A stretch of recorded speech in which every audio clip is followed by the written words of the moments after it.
Hi, everyone. Welcome to this episode of Claims Never Sleep. I'm joined by Jenn again. Jenn is sitting with us from beautiful Austin, Texas. How is Yes, the Lone Star State? it is hot. It's my first time here, but I'm so excited to be at the Claims College and took a little time out to come on and do the podcast. Well, I'm a little jealous. Looked like you guys had a good time last night. And they always do a great job at all the CLM events. And I've been to Claims College a few times, and they it's well planned, well run, well thought out, well attended. It's a really good event. So I'm glad you're there. Yeah, I'm super excited to be here. It is not often that you get to surround yourself by hundreds of other insurance geeks. So it's a great place to be. Well, and I'm glad that you were able to take a little bit of time out of the schedule to join me today, because I'm super excited about our podcast today, because today we're joined by Sarah Abrams, and Sarah is the head of claims for Baleen Specialty. And you know, Sarah's just amazing. Like I'm so excited for everyone to listen to this podcast, because I felt like I got a just kind of a lesson on how to be a more open and thoughtful thinker, more positive, be a better leader. She's just incredible. Don't you think? Like I took notes during this podcast. She has such good advice, and she is definitely a leader that anyone would be incredibly lucky to work for. Yeah, I agree. So with that, let's bring her in. This is the Claims Never Sleep podcast, presented by Cruiser Mitchell, with your host, Meghan Henry. Good morning, Sarah. Welcome to this episode of Claims Never Sleep. How are you? I'm so happy to have you today. I'm very good. I'm excited to be here with you, Meghan. So just for our listeners to know, like, you and I had talked, I think it was like 2 years ago, about coming on my prior podcast. And I think the timing wasn't right for you at the time. And then I made a switch, and then we just reconnected earlier this year. And I'm so glad that now our stars aligned and our timing is right. So you were able to join us today. And I'm so excited to sit down and chat with you, because you and I talked on the phone for, like, I don't know, we were on the phone for a long time. And so I'm like, this is going to be a easy podcast and a super interesting one, because whenever I have a conversation on the phone that lasts as long as the podcast itself, I know I have a good guest.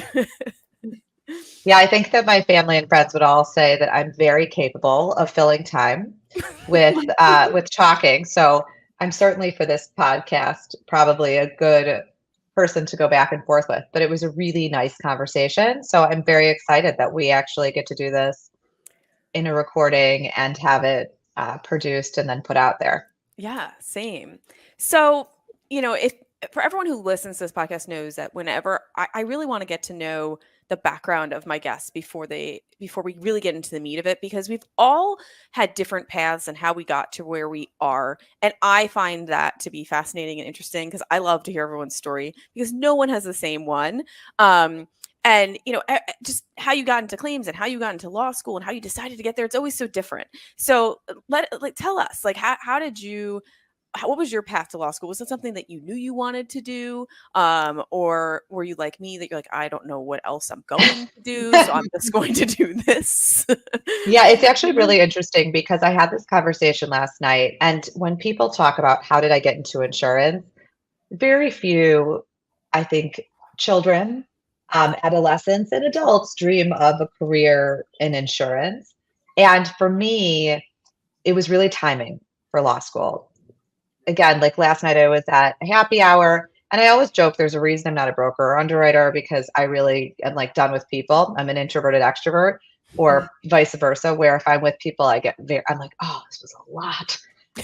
But I'm happy to communicate. I love having a network and connections, because helping people is really something that I'm passionate about, but also it comes back to you, right? So I believe that with mentorships, and I will take the opportunity to do something like this, which is creative and different.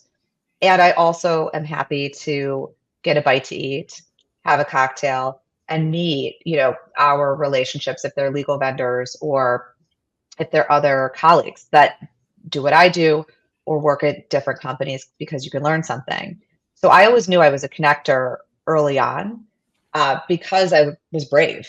I was okay with kind of putting myself out there, trying new types of activities, studying. I'm curious. I love to learn. Law school was not on purpose. That was the timing in the marketplace. It was 2003. So it was after a dot-com bubble. It was after September 11th. I graduated from college and I was a psychology major, which I'm so grateful for my liberal arts education. It actually has made me a much more creative thinker. And it certainly has helped in my claims career, having a background in understanding how people think and understanding on how we can kind of move the ball forward. What I didn't appreciate was, graduating from Duke University, excellent school. But again, I thought it wouldn't be difficult going into a job market, finding someplace in New York, living kind of that hard where you gotta push yourself. You gotta be kind of like hard and developed. Those opportunities weren't there. And I started seeing that going into my senior year. And I, like a lot of my cohort, panicked. We're like, well, better take an LSAT, better get into graduate school. And so that's what we did. And I had initially created a thesis with the public policy school on the court systems of Durham and how they dealt with children. So my psychology degree was in developmental psychology. I was also an art history minor. And so initially I felt like that was going to be my path. I got into the University of Miami for law school. And then I was like, I don't want to go to Florida at that point in time. I want to, potentially live in Chicago. I want to, if I'm going to practice law there. So I got into the night school of a local university. And that night school is where I created a cohort, made friends, but I worked during the day. And it was really hard. It was hard. Yeah. And so I taught preschool in the morning. I went to law school at night. Wow. I met my husband, and I'm very grateful for that experience. But I will tell you, the ultimate, response to that is I wanted to transfer to the day, and I knew that would get me where I wanted to be, which at the time I thought was practicing law. I was able to do that, and I graduated within the time frame of 3 years. And at that point, it was 2006. So again, the economy, all of a sudden, during that period of time, all these people had, summer associate roles. They were getting taken out to dinner. My cohort who all went to law school in New York, where they're like, I was at a Michelin-starred restaurant last night. I was like, I was at a plaintiff's firm doing discovery as like my job during law school. It was a different experience. And then 2006 happened, right? So you see another economic crest. I did get a job out of law school. I was very grateful for. It was at a workers' comp insurance defense firm. And I started writing appellate court briefs for workers' comp to the circuit courts, like the appellate courts in Illinois and the Supreme Court of Illinois. I also had an opportunity through that role to start discovering the beautiful world of insurance defense litigation, right? Because oftentimes workers' comp injuries, especially in Chicago, in the mid 2000s, related to construction site injuries.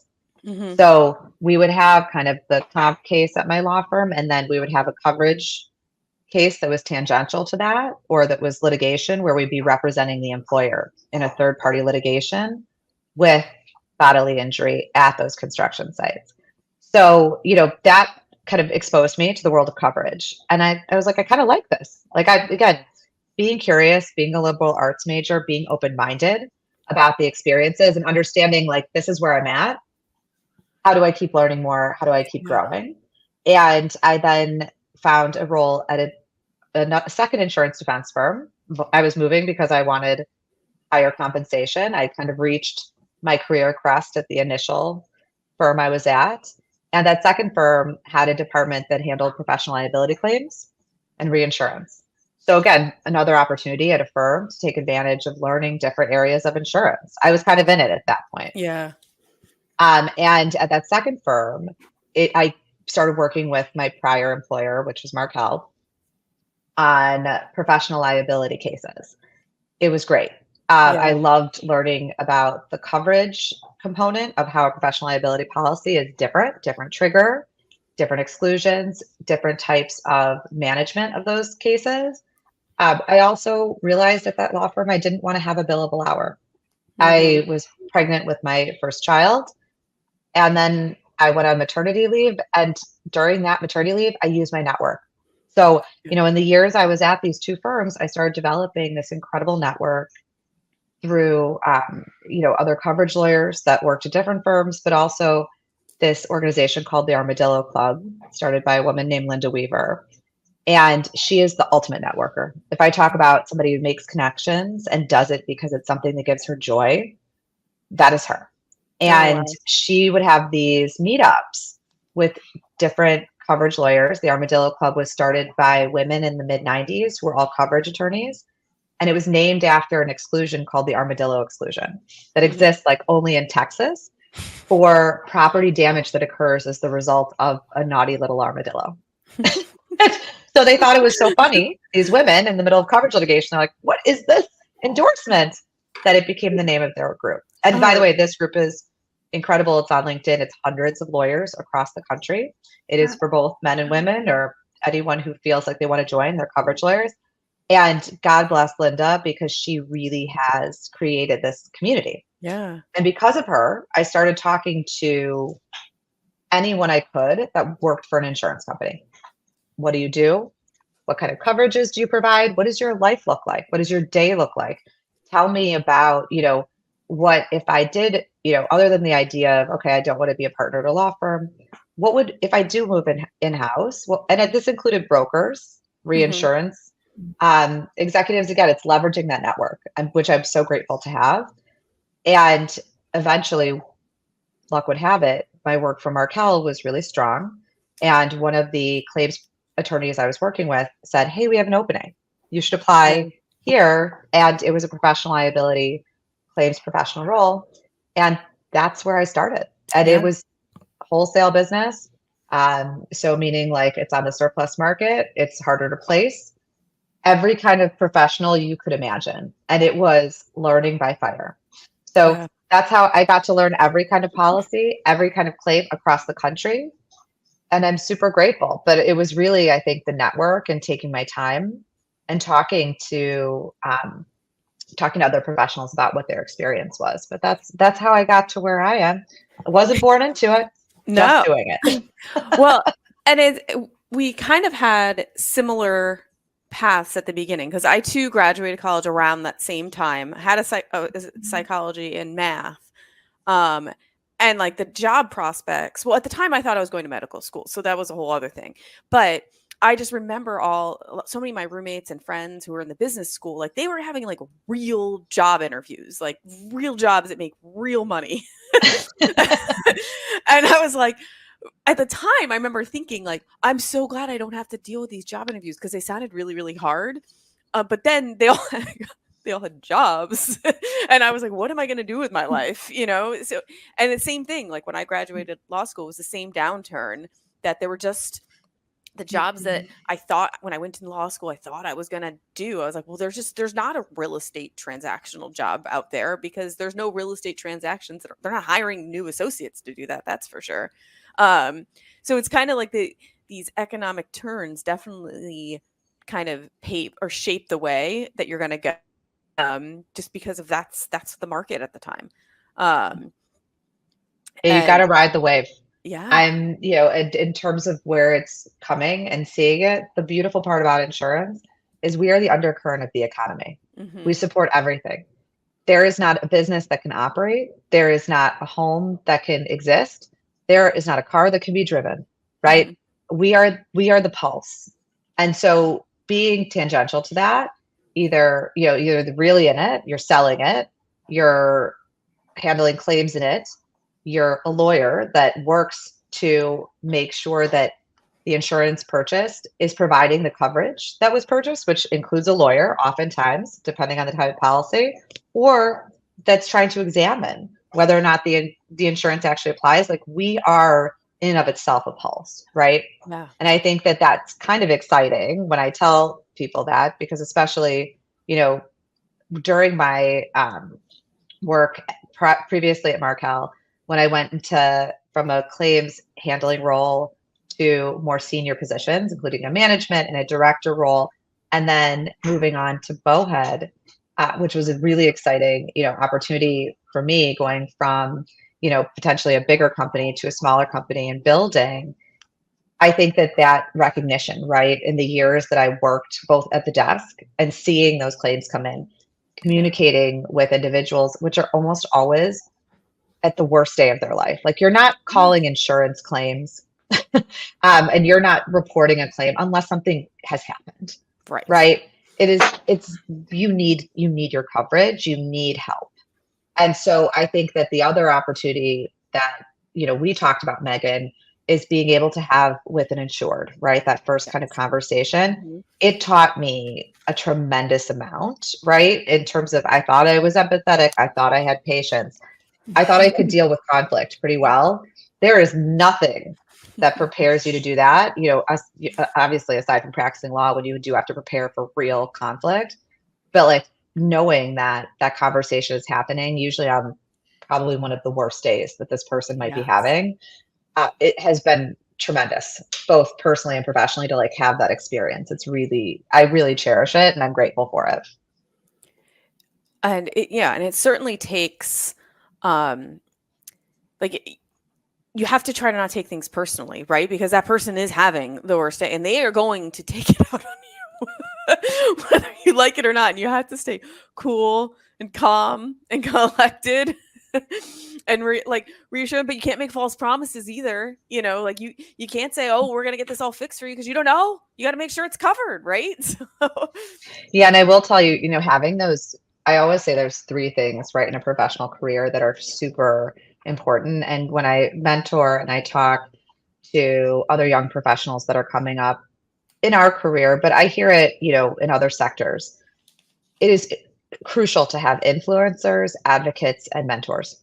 Know who they are, know that they are different people for different points in your life, and also recognize like how they can help you, right? So the mentorship is somebody kind of ushering you in, showing you, what, this is a good way to deal with something. And certainly in the claims world, when I was a claims professional and it was first out, it was nice to have other cohorts that had been in the universe for longer and said it was more successful if I told an insured there likely wasn't coverage before they just got a letter that surprised them. For sure. And I was like, that's a great tip. That's something that, is helpful to know. And so I took that, and that was something I do. I'd have a conversation. It was difficult. It was uncomfortable.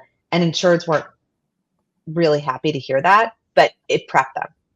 And it really decreased like a tremendous amount of potential animosity in that world. I would also say like my advocates were the ones saying, hey, she's doing the work. She's doing it well. This is why she should start being able to advance in, this kind of environment where oftentimes in a claims organization, because again, it's non-revenue generating. I always say we're like the revenue supporting. We know that the premium have come in. We know that financially we need to make sure that the resolutions we're finding are fair, reasonable, and that, the coverage decisions are accurate. But you need those advocates too, right? Internally, certainly, to push you ahead. And then also, if you have externally lawyers that become your advocates, and I had those too, that would tell my management team, she's really, really smart. She's really good at what she does. I enjoy working with her. That's a wonderful thing. And I'm super grateful for those lawyers and those relationships and for those advocates that were internal. And then the influencers are the ones that just have the ability where people listen to them. They're not necessarily going to go to bat for you. They're not your advocates. They're the people that listen, that they'll listen to you. So if you say, I think this person is smart, somebody will listen to them. They don't need to say this person needs to get promoted or really push for next career development advancement, but they're the ones that like that positive thought makes a difference. Yeah. And you don't know necessarily who those are. You may not know who your influencers are. You can usually tell who the negative influencers are. There are always positives and negatives. And the negative ones have been successful usually their entire careers by being negative. And that is just how, some people with competition and dealing with their professional development were taught to move ahead. And that's how they operate. You just have to be aware of them, right? You have to say, okay, that's a negative influencer. I might want to reduce my interactions with them. I might always want to stay positive in their presence. You kind of have to recognize there's people in life like that. And so I think like knowing those three categories, being purposeful about identifying them. And I've always found as well, and this is why I got the opportunity, to move to my current role too, is internally and externally, I was vocal about saying, you're my advocate or you're my mentor. And I need you to advocate for me. Like I'm looking to do this role. I'm looking to make a move. Please be my advocate. And because of an established relationship, having that ability to give voice to it has actually been to my benefit, because then that other person, well, they can either tell you, I don't think that's right, or I don't agree with you, or I don't know if this is the best opportunity, or they can say, absolutely. And they take ownership and accountability of being that advocate. So I think that's kind of, part of when you think about your career trajectory, and certainly mine, I am happy to have had those connections and network, because when I have needed help, I have received it. So I'm happy to continue to pay it forward. I also feel like that's really good advice to give to my tween daughter. You're exactly right. I was like, man, can you come over? Jen has a daughter the same age. I was like, can you come over and talk to her about these negative and positive influences? I think it's important for adults and children to hear it, right? Yeah. Because it's just what reality is. It also creates a human connection. It makes you immediately recognize that your community, wherever it is, matters. And sometimes that community can be filled with deeper, more meaningful connections where it's not transactional. It is a friendship. You choose that friendship. You deal with the shenanigans. You're like, this is my threshold for shenaniganry. And that's okay, right? And that can be in professional and personal world. But then you also have to recognize, in your community, there are certain people that can really be your support, your network, your advocate, your influencer. And then there are some that will not be. And it's recognizing that's part of, I think, evolution and development. Yeah. I would always joke that I was the goldfish. I'd swim back around the bowl. I'd be like, and then people would surprise me and be terrible. And I was like, I don't understand. And someone would ask me, they're like, you work in claims.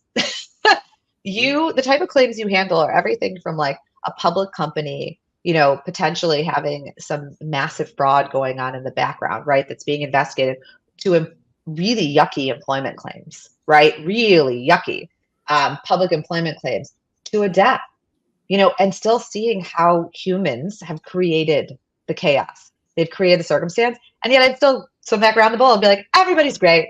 And I'd rather be positive and wish the best and hope the best, right? But experience teaches you that that's just not the case with everyone. And so it's recognizing that certainly professionally, the people that are those people for you should be acknowledged and should be leveraged, but also that you're going to be giving back. That it doesn't just feel like the transactional, like, I do this for you, you do this for me, I do this for you. That it's also part of the give and take, right? And it's recognized and say, I'm happy to be your advocate. I'm happy to support you. And this is something that I'm grateful I can do. It fulfills me. And I recognize that. And so when I have the opportunity to, again, be involved and be that person for someone, I take it very seriously. Yeah. I think it's also important for people to realize that they need to be their own advocate also. Yes. Right? Like when I was in claims, our supervisor used to say, if somebody outside gives you a compliment, put it in an email and send it to me. And I'm going to pass it along. Yeah, that's great. Or I'm going to put it in a folder. So when your review comes around, I'm going to remember that this happened. And I think that's something also that, trying to teach my kids is that a lot of times they'll say, like we were talking earlier, my daughter got second place in a horse show. And she's like, well, I can't tell my friends because they're going to say I'm bragging. It's like, no, like you need to celebrate your own accomplishments. And if the people around you don't want to celebrate your accomplishments with you, then that's probably like the negative influencer that you were just talking about, who's going to push people down instead of raising them up. You're exactly right, Jen. And I do think that, like, to your point, that is incredible advice. And when I became a manager and when I started moving up, and even now, part of my focus on talent development is that, which is I'm going to hopefully see what you're doing, but there are also going to be people outside, because you're the direct point of contact that are not only going to see what you're doing, they're going to recognize it, and they're going to want to give you that compliment. Mm-hmm. I want to hear that because I want to be your cheerleader too. Right. And so I do think that's important. And you're spot on saying, and I say the same thing to my kids, there's a difference between bragging and there's a difference between being proud. Yeah. And you should 100% be proud of your accomplishments. Recognize that different people will hear your being proud as something different. That's okay. You cannot control other people or their reaction. You can only control you. And I think it's important because it's also celebrating something that your daughter's good at. That's awesome. Yeah. And she should feel proud, right? And I think that too. That's, again, goldfish. I like when people celebrate themselves. Like, I love seeing, on like a LinkedIn post when somebody has done something awesome. I think that's great, right? I'm like, good for you. Like, I actually feel very happy. Yeah. But that's not how everybody is, right? Because not everyone is made that way, and that's okay. So I think, however, especially professionally, you celebrate the wins.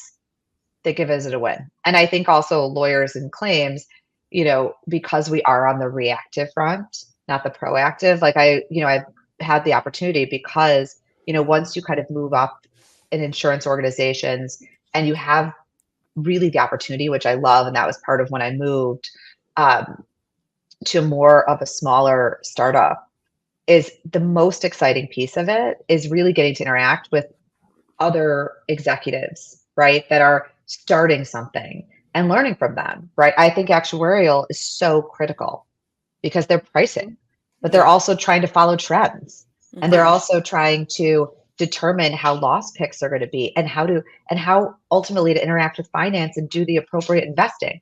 I think that's fascinating. I love to learn about that. I think it's about taking those opportunities when you're curious and saying, okay, like, this is a big world, and when we are trying to figure it out together, giving ourselves some grace and understanding that, like, we all have professional roles, but having exposure to see multiple parts of insurance, again, I'm very excited about it, right? Like, that's because I've been curious and learned about it. And that's why I understand, and I really do appreciate that my path led me here and that I can take advantage of kind of those opportunities. And certainly, when you do see people feeling proud about themselves, I will tell you, having a positive reaction to them seems to be a better approach, just in general. Yeah. I mean, it also is kind of like a scarcity versus abundance mindset, like if you're not proud of someone else's accomplishments, it's almost saying like, well, because they accomplished that means that is closed off from me, versus like celebrating someone else's accomplishment and realizing it has no effect on your own accomplishments. Like, you can still do your things and it's okay. Like, it's okay if someone else gets something like that they deserve or worked for. Like, you can be happy for them. It's not going to take away from your own accomplishments. But I think it's a hard concept too, and I think it change, like, it develops over time too. Like, I think even for myself, there was a time in my life I had more of that scarcity mindset, because sometimes I would see colleagues like get better cases, or that in my eyes, and I'm like, well, why are they getting that? Why aren't I getting that? And I was as happy for them as I should have been, because I felt like something was being taken away from me, versus what I could have just been like, great for you. And then, but it took an evolution, a little bit of my career and just growing up a little bit. And that's why it's super hard for kids to really grasp it, because that's right. Also, developmentally, they are supposed to be thinking just about them. That is their priority, right? Like, developmentally, it's appropriate because they're focused, right? Like, on themselves, and what does that mean? So sometimes it is also growing up. Sometimes it's just also the hard lesson that you kind of have to learn, which is, what is the feedback I'm getting from my colleagues, from my cohorts? When I'm positive, am I receiving positive feedback in return? When I'm negative, what is the feedback? So I always felt like, and this is a challenge I think managers face, is with different personalities, with different people. And this, I make a joke because I have 2 dogs, and I'm like, dogs are better than people. And I say that because I'm like, they're always happy. They're always happy to see you. They're very proud of their accomplishments. Like, yes, they'll do something difficult, but like, people are complicated. That's also part of the joy and drama and beauty of life, right? They're complicated. They come with different ideas. That's why we can move forward. Like, think about the cases, that you're handling and how creative you've had to be. Sometimes you likely haven't done that alone. Either somebody taught you, to be creative, or you socialized an idea with someone, that's amazing. But there are always going to be personalities that aren't going to mesh. And there are also people that have had their own experiences that make them a little bit more difficult to deal with. Mm-hmm. And so those are the parts when I think about, especially like in management, right? When people are like, I don't know if I want to be a manager, I'm like, then don't do it. I like to do it, but it's a skill in and of itself, because it's recognizing, you know what, this person is coming with X, Y, and Z to the table. How do I motivate them? How do I also make them not be the one who starts trying to sink our ship? I say this to my family, and I say this to my teams. And I say this, across, I'm like, we are on a boat. We're on a big boat. We are crossing the Atlantic Ocean, and we are all sailing together. We all have our pieces, right? It has to be a sailboat. It's not a motorboat. This is like, we're explorers at this point, but we're getting across the ocean. There are going to be a lot of attempts to sink our ship. Things are going to come out of everywhere, right? Yeah. Bombs, cannons, all these things. We have to see them. We have to acknowledge them and be like, we're under fire. But how do we keep going forward, right? Like, there's going to be chaos. Let's not panic. Like, how do we all keep doing our jobs? Or if we have to switch jobs, if like one of us has to take over steering the ship and one of us has to take over the mast, we sometimes have to be flexible because we need to keep the ship going forward. We have to keep sailing forward. And I think that, like, similarly, if you're all rowing the same direction as a team and you're not feeling like someone is holding more weight and it's super recognizable, that's where resentment starts to build, right? And then you start seeing, oh no, we're going to sink our own ship. That's a problem.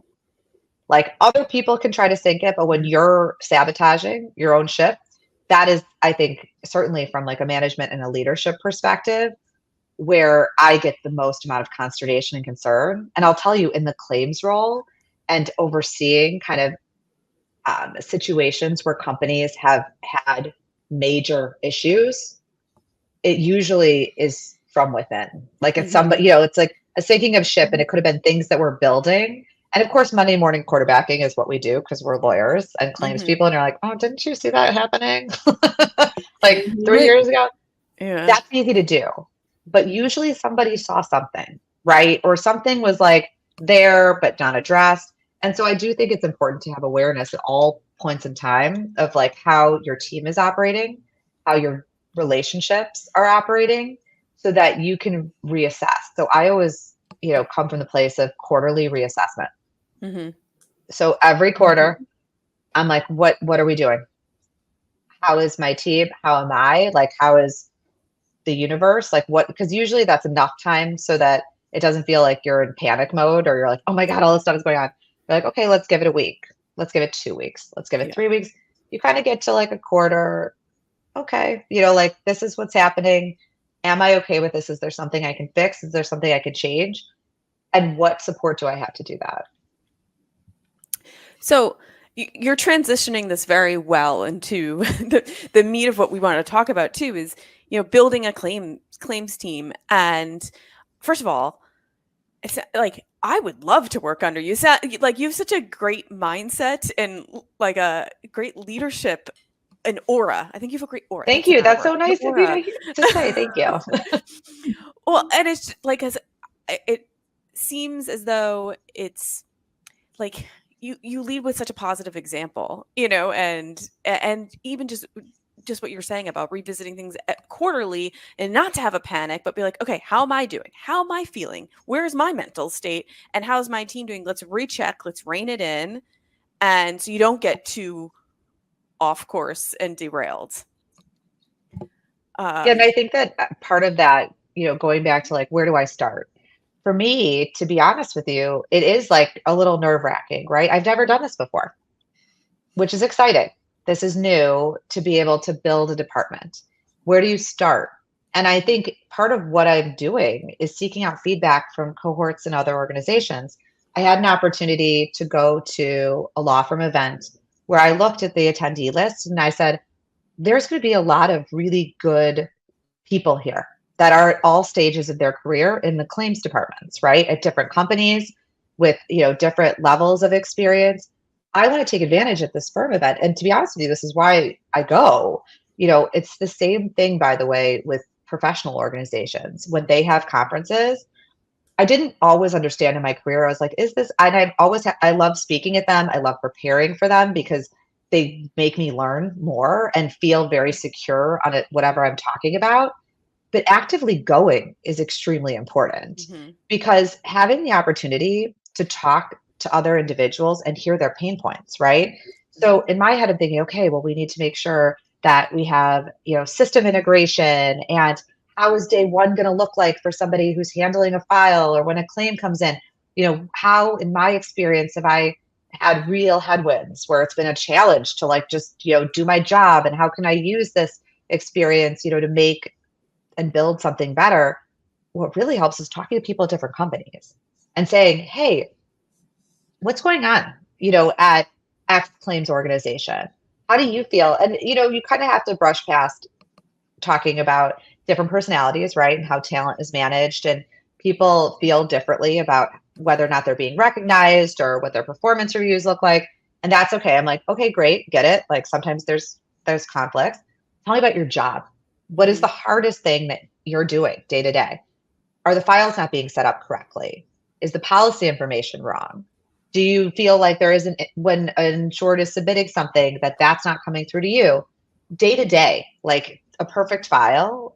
I had the experience, and I'm, again, very lucky to have been able to do this, of overseeing MGA relationships at different, with different claims folks under me. So I knew what the perfect file looked like because I had to audit those files. Yeah. And so starting from the beginning of an audit of a file, it's an acknowledgement, it's an investigation, it's a conversation, it's a coverage evaluation, it's a determination if, depending on the kind of coverage, if a lawyer needs to be hired, if an independent adjuster needs to be hired, and then the progression, depending on which path you're going with a particular file. If there's not coverage, how is it communicated? Was the letter out within a certain amount of time pursuant to the Department of Insurance?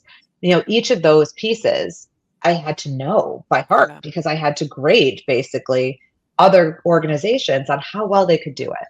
Yeah. So, again, talking through what impediments there are for being able to create, quote, the perfect file that adheres to Department of Insurance regulation, that adheres to common law, discussions about coverage depending on your state and responsiveness, is incredibly useful, right? So I'm like, all right, tell me about your day. When you're working in your system, is it really hard? Is there a note issue? Is it a finance issue? Is setting reserves difficult? Is it an authority situation where you're like, I don't have enough authority. I only have, $10,000 worth of settlements, and every case I get is 300,000 or more. I'm like, that seems to create a lot of bureaucracy because you're going to have to keep going back to the well, every time that's super helpful to hear, right? Because then when you're thinking about these pieces of when we do get to talent hiring, who do I start with, right?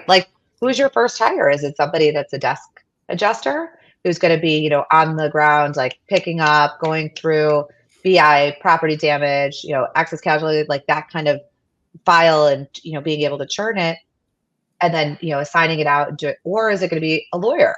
We've seen a lot of lawyers make this transition. And Jen, you mentioned that you were also, when you were handling claims, that's something that's another consideration too. Does this make sense? Is a lawyer a good fit for this role in terms of, that their salary is going to be higher? That, if they come from a law firm, they may not have the efficiencies that we all kind of have to develop in claims, which are I don't have time to sit here. I have to be here. I can't be in the weeds. So there's such pluses and minuses, I think, to both. But that piece of it, when you're building a department, there's so many lines of thought that I really just try to cut through it, right? Where I'm right now focused on how do we build a system that is helpful, and does it matter? Because some organizations, they're just, you talk to claims examiner, I don't care. It's a legacy system. I handle claims out of it. That's not, to me, something that's going to be make or break. I'm like, great. What kind of system is it? That sounds like a great system. Because if you don't think about your technology is fine. Yeah. Yeah. Right. But then it's funny to hear you. it's funny to hear you talking about this now because Meghan and I are just really building up this office, right? So like this is Meghan's first role as managing attorney, coming from being partner at another firm. And yes, we have all of our other offices to look to, but we're kind of operating on our own. And we've had very similar conversations like, okay, when we're going to hire another person, because Meghan and I have a lot of the same strengths. And so it's like, okay, well, we need somebody who has different strengths when we hire somebody else, right? We can kind of make a good triangle. It's two people together. And so it's really interesting to hear all of the strategies that you're using to build up your company, because I'm keeping them up in my mental bank. Yes. Well, exactly. And I think that Jenn is so insightful for you to say. And like Meghan and I talked about that, and like what an exciting opportunity, right? To have that, to build something. It's really exciting, but it's a lot of pressure, right? Like it's a lot of responsibility. And you're going to make mistakes. Like I feel like where I've seen success and they hurt and it's hard are mistakes, right? Like failures are what ultimately, if you learn from them, make you better. Because the hiring process now is complicated, right? It's been since the pandemic. The evolution of talent, is different. What expectations there are for work. And by the way, socializing with your peers, Jenn, you're doing, the smartest thing, right? You're at an organizational event where you're going to see a lot of different lawyers on top of a lot of different claims professionals. So there's, the benefit of the marketing experience, but also talking to other lawyers about when they built their firm, what they're seeing with talent management, like where are the headwinds they're coming across, learn from it and say, oh, yikes, like that's what I'm trying to do, right? Is say, ooh, maybe, like this kind of professional might not be a good fit for what I'm looking for right now. I think that's the perfect way to kind of get on top of getting your name out there, which I think is, important, is also learning from your colleagues of what they're seeing and how can you better that experience for you and Meghan. No, that's great advice. And I called Meghan crying the night before I was coming here because it's a lot, we still have all of our work to do, the kids, and it was the first day of school and trying to figure all of that out. And so I was also on the first day of school, not home. I got pictures. I was flying to the event I was talking about the law firm put on because I made that choice and it was hard. And it's, you know what, like I'm a huge believer in mental health, and I'd actually talked to my therapist about the back to school. I think there's so much anxiety for kids and for parents now, and expectations on the back to school, like to pile it out. She's like, it's actually kind of better that you won't be there. And I was like, okay. So we all picked out our outfits before. We had kisses. We talked about our first day. I mean, my kids are a little bit older. They're 13, 11, and 9. So a lot of times they're like, see ya. But I was texting my husband from the airplane on the Wi-Fi. I was like, how was it? Give me all the details. And of course I get like one, it was fine. I'm like, that is not enough. Fine is not a lot. And you know what, but I like credit to you. And this is something that, we hear a lot, and I think it's for women and men, but I do hear this just for men, but when they talk about their experience, right, and who they looked up to as parents and what was their parent doing.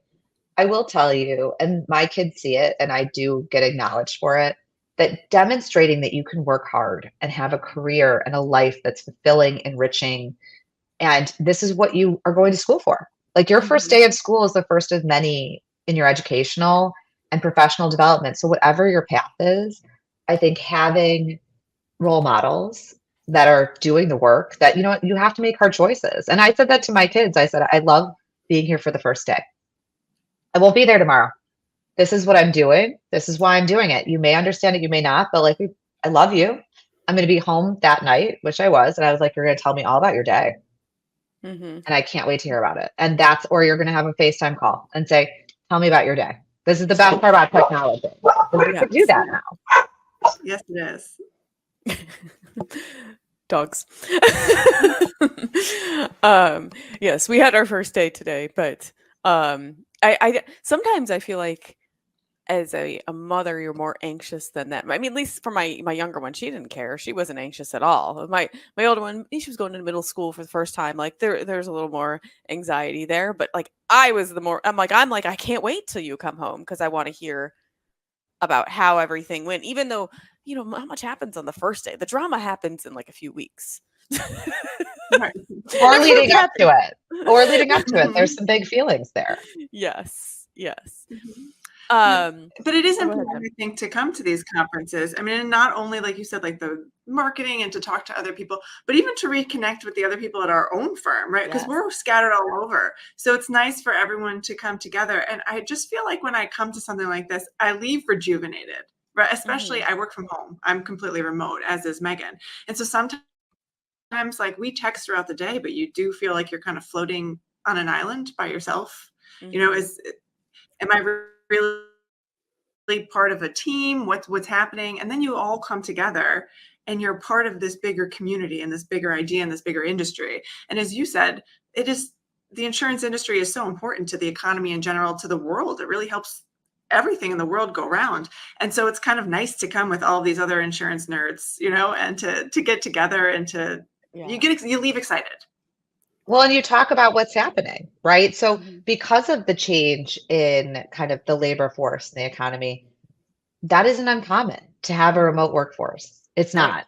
That's why, we have a once a day in an office that was always started, Bowhead was started as a fully remote company because it was started during the pandemic. But, we have office footprints in New York and Chicago, and the energy in the office is joyful, right? It's nice when you come in. And then when you are remote, trying to have touch points are super helpful. It does, though, create opportunity for talent building and development, because I do think there has been this shift in a mindset of what does it look like every day when I go to work? If I'm an expert already, I'm a subject matter expert in what I do, if it's claims handling, if it's practicing law, where I recognize, okay, obviously if I'm doing a deposition that's an in-person deposition, or I have to go to court where the court's like you have to go in person, that I'm going to do those things. How do I make sure I have a touch point, right, with my office, with my colleagues? Because you can get really strong talent that is a remote workforce, but they have to be open to and level set that we're probably going to, when we do the quarterly writing the ship, it's probably going to be in person. Yeah. Because we're going to use potentially, some of the capital that we would have spent on a bigger office space on traveling to be together for like a week, right? And saying, okay, we may not have an office footprint here that we're paying X amount of rent, which would be, it's not cheap. Instead, we're going to bank that and we're going to say, you know what, we're going to use that money for our once a quarter meetup in person, where we have the opportunity where it's like a deep dive, we all reconnect, where we get energized about where we are and we're aligned. And then we have those kind of more organic conversations about what's going on, where you can kind of check the temperature, because it is challenging when you're working remote to feel sometimes connected to like the group. And that's always what, we certainly, at Bowhead and then Baleen, having a remote workforce or having, folks that are around the country, we share, like we make that important. We make that as something that is a goal for us, that we are reconnecting during certain parts of the year. So we're having the ability for both the professional development that comes right in person, professionally can provide a lot of really good opportunities. And also personally, making sure that, you do have that connection with your colleagues that I think sometimes if you don't have those opportunities can go missing. That is so smart. And it's so forward thinking, right? Yeah. Like you were saying before, that sometimes companies kind of get stuck in the how it always has been done. Yes. And so it's so nice to hear about organizations that are kind of looking more to how can we do it and what's the best way to do it, instead of how have we been doing it forever. Yeah. And I'm sure you find that those quarterly meetings are a mix of like hard work, digging in deep, but also fun, right? Because now you're like kind of reuniting with your family or your work family. And I'm sure there's a fun atmosphere to it too. Like you get to see your friends again, or your colleagues who are now your friends, and you're working together to build up a great department. So as while you might be having some tough conversations, or you're really digging in deep, you're also kind of, sounds to me like it's a good time to like celebrate each other too, and join back together and be like, this isn't just all about like what Sarah has in mind, what works best for us. It's what works best for the team, so we can all work together and be better as a whole.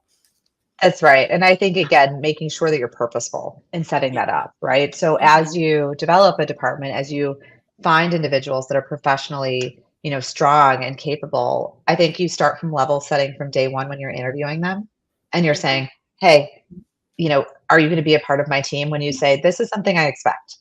Is this kind of quarterly get together where if it's coming to an office where we have a footprint, or if it's finding a remote location, that's closer to you that we fly to, we cover the cost. The purpose of this is so that we have a reset together.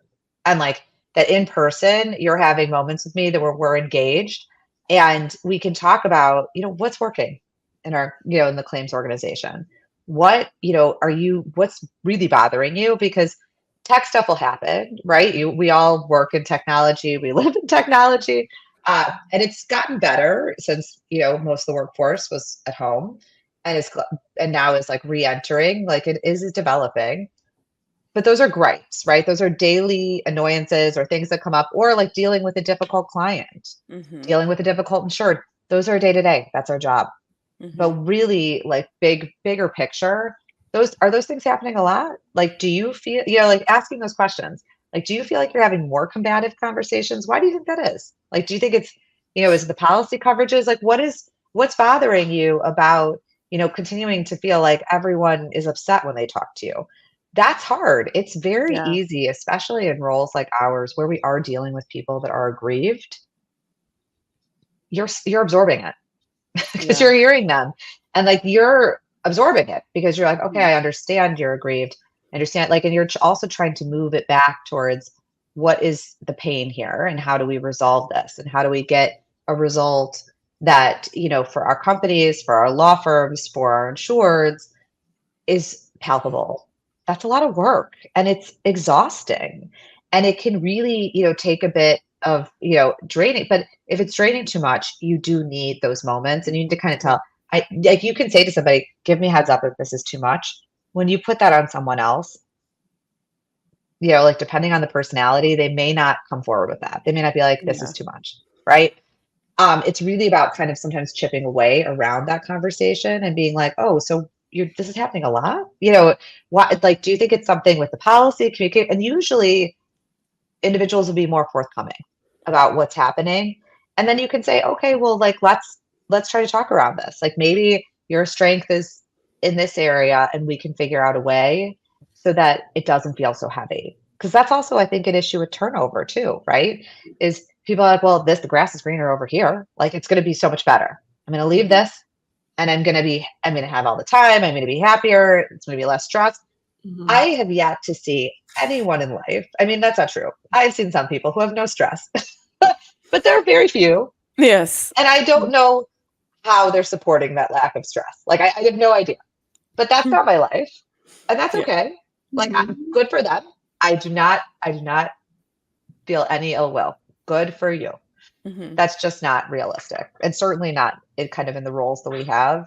And the more opportunity you have for growth professionally, and the more you can gain leadership skills and like set yourself up for success, the more opportunities for stress there's going to be. And then helping manage people through stress. And sometimes you successfully do it and sometimes you utterly fail. And then you say, all right, how can I learn from this failure? And what do I take away from that? Yeah, I mean, there's not any failure that you're not going to learn from, right? Like, and the mediation. I always tell our insureds, and I talk to my lawyers, I'm like, you never say no to a mediation. What's the worst thing that's going to happen? That it fails and you learn about the other side? That you get eyes on the other attorney? That you learn something from a third party neutral who says, hey, your case is not good. Right. Or your case is great. Like what is the worst thing that could happen? Yeah, exactly. You fail and it's not a failure because you've learned something. Yes. And I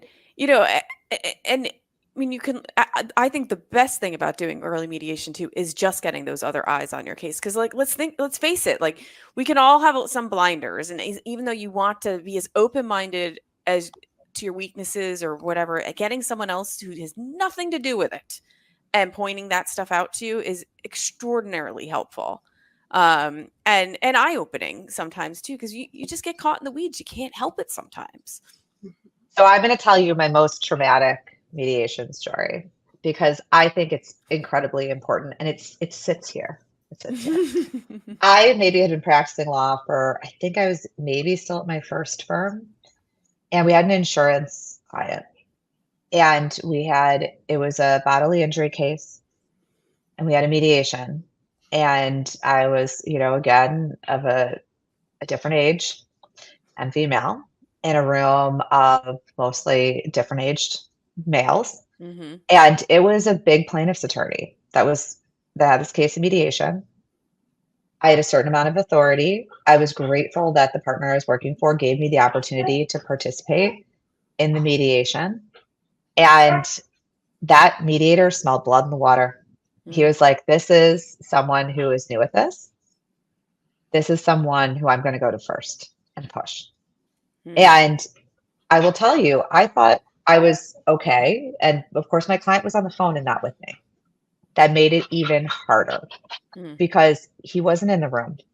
He wasn't with me. He wasn't feeling what I was feeling, right? From all the sides, from a traumatic bodily injury, from other carriers who were like, we're not covering this. Let her take it. And I was pushed. And I was pushed. And I wanted to do the best I could. I wanted to feel like I was successful. And I had a very high need for that type of approval, right? Where I was like, I'm going to do the best I can. It's going to be great. Case ends up settling because the mediator come to me and is like, it basically pushed me so hard. He's like, that's going to be bad fate. Like all the scary things that a mediator can say, right? To a more novice attorney who's been given this opportunity. And I was like, okay. I called my client, my insured rep, and he was like, what happened? And like railed it. Like, why would you, give this much an authority? I don't know if I have this much an authority. And I was like, but he did tell me that I had exactly as much as I ended up getting, right? Which is what happens at mediations. And obviously in the years since that's happened. And I remember getting off the phone with him and sobbing. I was like, I have failed. I have failed as a lawyer. I'm never going to work for this client again. He's going to tell my partner that I can't do my job, that I don't know how mediation is going to work. I remember sobbing. And again, like my husband was a plaintiff's lawyer, and this is years ago, and this was new in our careers.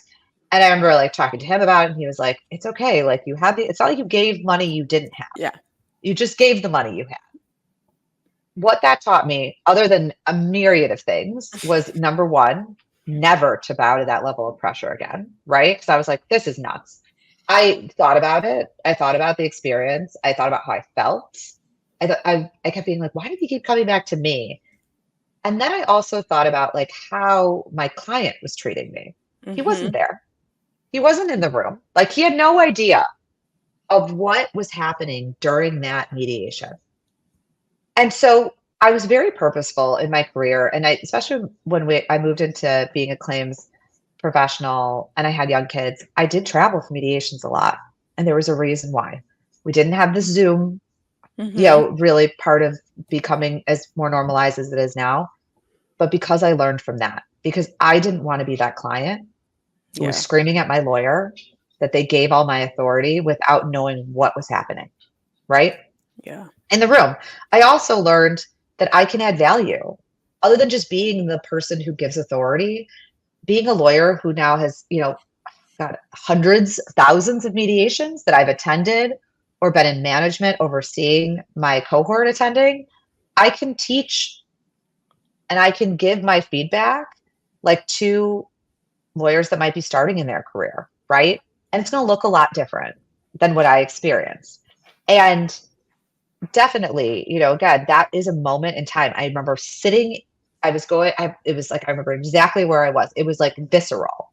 And that feeling will never leave me. What I took from that feeling, again, was not that I failed.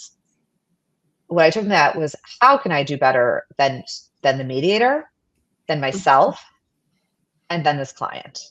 Yeah. Because I don't want to ever and I don't want someone who's working with me as my partner to ever feel like that. Yeah. But also what a crappy experience.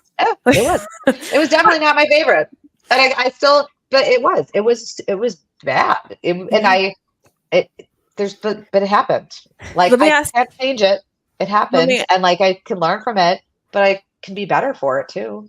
Did you ever use They that say that like again? the greatest revenge, just in general, like in life, if you feel like you have, I love revenge fantasies. They're the best. They will not come true, but they're awesome, is to be successful.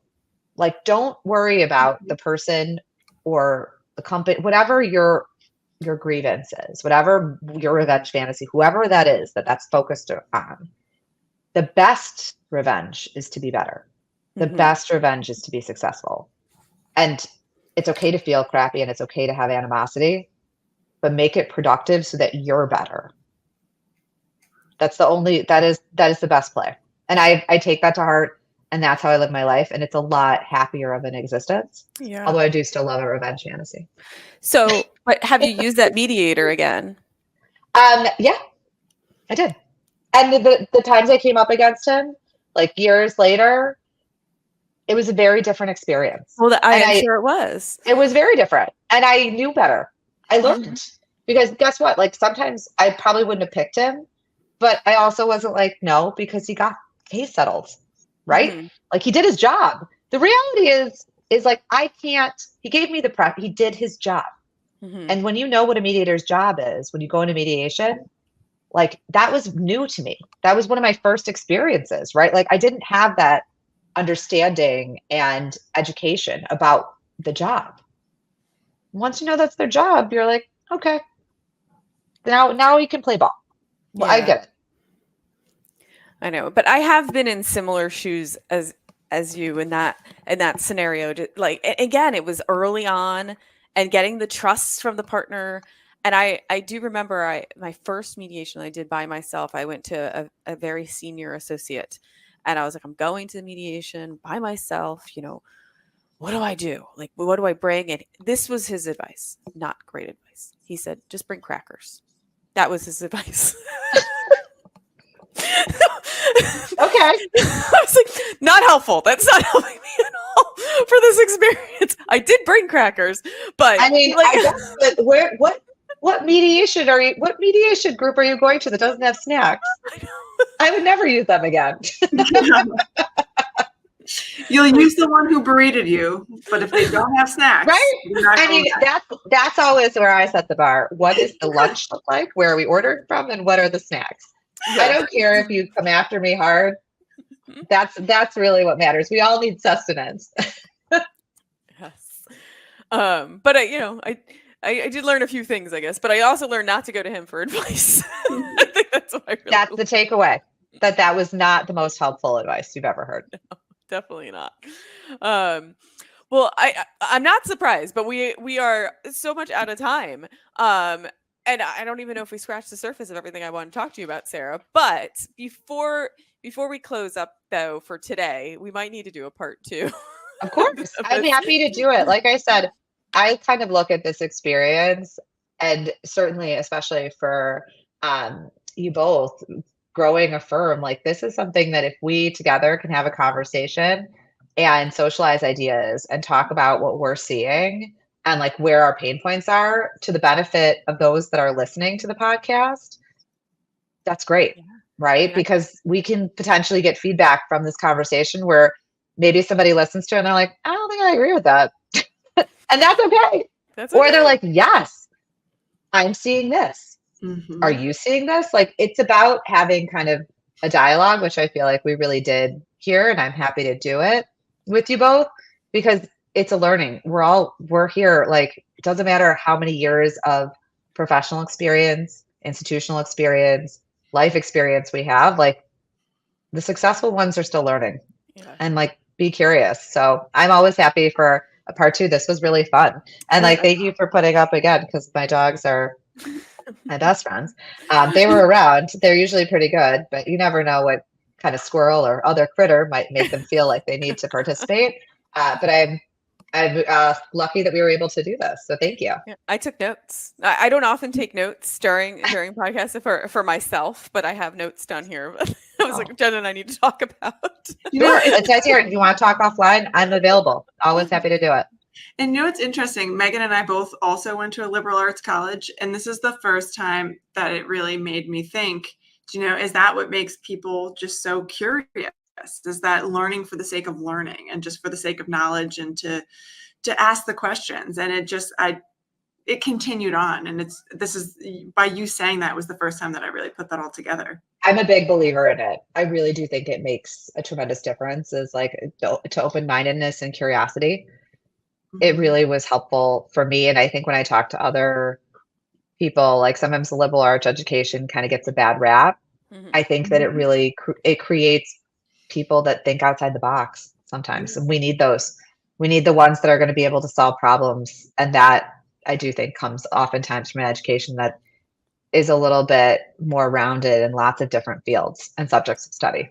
Well, I'm going to call my parents when we get off this call. Tell them that my private tuition was worth it, even though I didn't go to state school like my sisters.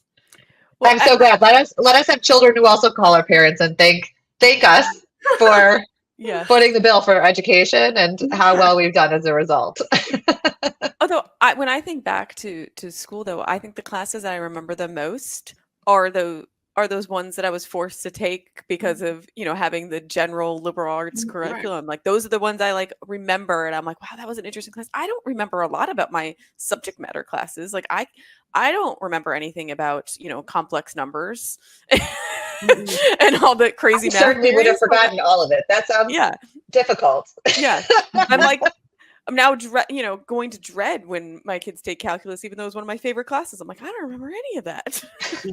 But I do remember lots about theology and the problem of God and all of that. It's really, I think it's a positive impact, and I'm grateful for it. Yes. Well, Sarah, just one last question before we close up, though. Knowing what you know now, what advice would you give your younger self? Oh man. You know what, that the road is not straight and it's rough and it's going to hurt and it's going to have a lot of different pain, but that it's also going to be so rewarding. So stay in there. Stay in there. There are going to be moments that you want to quit, and there are moments that you are just going to want to say, I can't do this. I won't do this. I'm done. Know the difference between you really need to exit a situation that is unhealthy and not sustainable, and when it is really the opportunity for growth, right? And know that a lot of those difficult situations, even the ones you have to walk away from and say no and quit or leave or make different choices, those will still take you on the path you're on. They're not going to change. Right. You need to hang in and recognize that those things are, it's not like dogs barking in the background, still worth it. That even having dogs, they'll help you through it. Mental health support animals are really the answer. That's it. It's just that hard stuff. It's not easy. I love when people give me the feedback that I'm making things look easy. Yeah. And I'm like, well, I make things look easy because I learned very early on that being the duck that swims on the surface and is going like this under it is not a way to live, because looking like something's easy and struggling and not being honest about it doesn't help you. It doesn't serve anybody. Who is that fooling? So I'm open about when things are not easy. And I think as a result, it frees me to make them easier. Yeah. Well, I could listen to Sarah's advice all day. Well, thank you so much for joining us. And of course, for all our listeners out there, if you like what you hear, please like and subscribe to Claims Never Sleep. You can find us on your favorite streaming platform. And you can also find us on YouTube at Claims Never Sleep Podcast. Thanks for tuning in. This is the Claims Never Sleep Podcast, presented by Cruiser Mitchell, with your host, Meghan Henry.